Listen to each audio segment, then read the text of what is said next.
Washington mornings on the Mall. 105.9 FM. And AM 630. WMAL.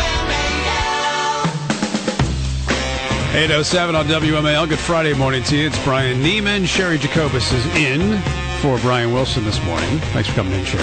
Thanks for having me. Good to be here. We have Marie Osmond coming up about a half hour from now. I'm very excited about that. You'd probably be more excited if it was Donnie, but am I wrong? When I was 12, yes. Okay. Let's just be clear. Jake Tapper's on the line, ABC Senior White House Correspondent. Good morning, Jake. How are you? Good morning. How are you? Doing well. All right, so we were talking about this war on women again today. I'm just curious, is the White House, have they changed the code for Hillary Rosen to get into the White House? What has there been the reaction to all of this? Well, as you probably saw at the White House briefing yesterday, Jay Carney acted as if he wasn't all that familiar with Hillary Rosen, who those of us who live in Washington, D.C. know Hillary Rosen very well. She's a very well-connected Democratic operative who's been in the mix for years and years. So the idea that the White House doesn't know her is kind of disingenuous. Carney said he knew 3 different Hillary Rosens when asked about the one who appeared in the White House visitor logs 36 times. But, I guess the more important substantive point is that the White House, President Obama, Michelle Obama, Vice President Biden, all have really distanced themselves and criticized the comments that Hillary Rosen made, in which she suggested that Ann Romney hadn't worked a day in her life. Hillary has since apologized and said she misspoke. She actually just posted something on Facebook, if you want me to read it. Yeah, read it. I haven't seen it. She wrote, "This may be my last post on the subject. I'm grateful to all the amazing support of so many. I've heard from thousands of people in the last day who understood my intent and trusted my heart. I stepped in it, and with that mistake, the debate took a wrong turn. Here's hoping that all mothers and fathers will unite for policies that make parenting easier, not harder. The Romney camp will try to extend this to flat for as long as possible. Don't let them."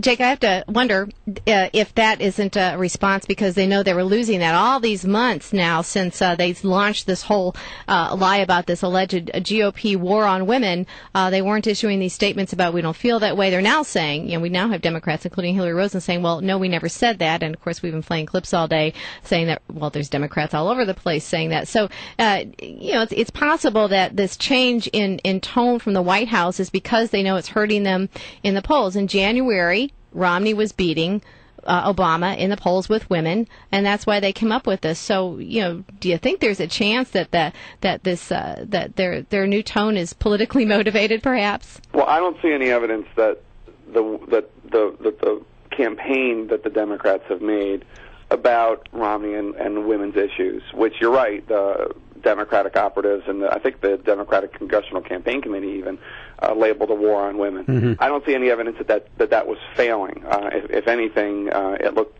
successful. If you looked at the recent poll numbers showing President Obama, with a very significant lead among women voters, twice the lead that Romney had with men voters, which is unsustainable for Mitt Romney. He can't win if Obama wins women voters in key swing states by 18 points.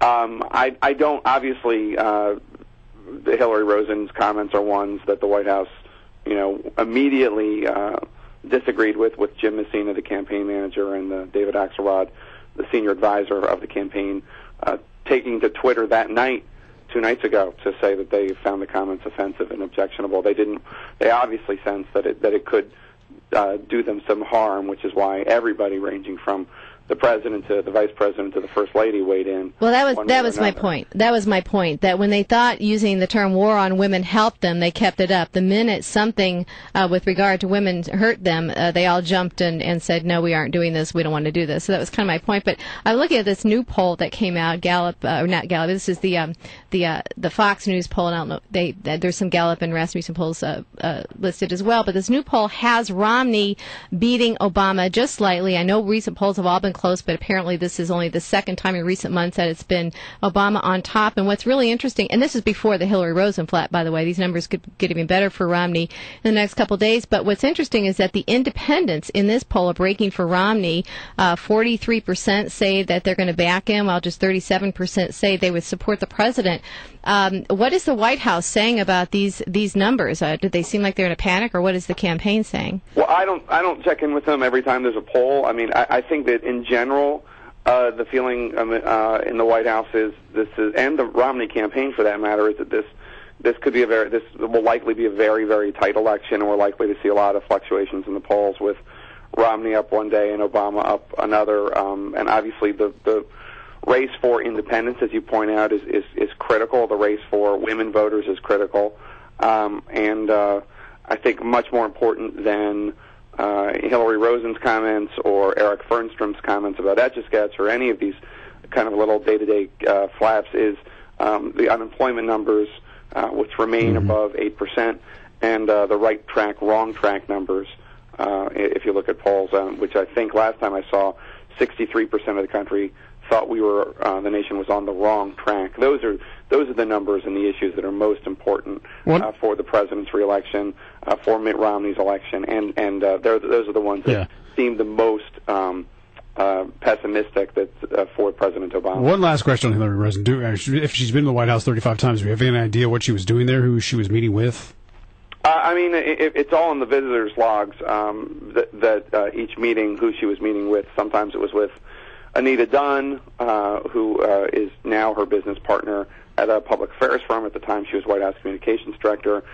Sometimes she was there for events, the Motown event, for example. Okay. Other times she was there as a Democratic pundit to talk about communication strategy. Now, I'm not sure if she was giving advice or if she was being spun. Often before a big event, the president and his communication staff will invite Democratic pundits who go on cable and who write newspaper columns, etc., to come in to see their world, to be spun, as it were. Got it. And so I think it was just a combination of a lot of these things, and I think it was 36 times that Hillary Rosen visited. All right, North Korea launched a rocket. It was a dud, as most people say. But what has the White House's response been so far? And obviously it didn't go very far, it didn't work, but still it's a concern. There's no doubt about it. Sure, and they were hoping that with the tenure of the new dictatorship of Kim Jong-un, the third in line in this dynasty, that there would be an opening for